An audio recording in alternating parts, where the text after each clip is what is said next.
Good day, my friends. In our busy lives, it's easy to think that prayer and work are two separate worlds, one for Sunday and one for every other day.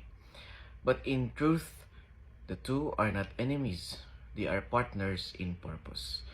Prayer gives meaning to our work, and work becomes our living prayer. When we start the day with God, we don't just ask Him to bless our task, we invite Him to work through us.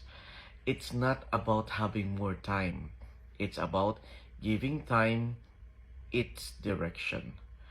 And ang trabaho na walang dasal, nagiging bigat. Pero ang dasal na may kasamang trabaho, nagiging biyaya. When we pray before we act, we work with peace. When we act after we pray, we serve with purpose. Even in the smallest duties, writing reports, serving the public, or maintaining peace, we can whisper in our hearts, para sa iyo ito, Panginoon.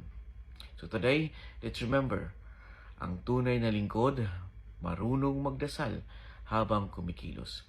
May we find God not only in our quiet moments, but also in the noise of our daily duty. Amen.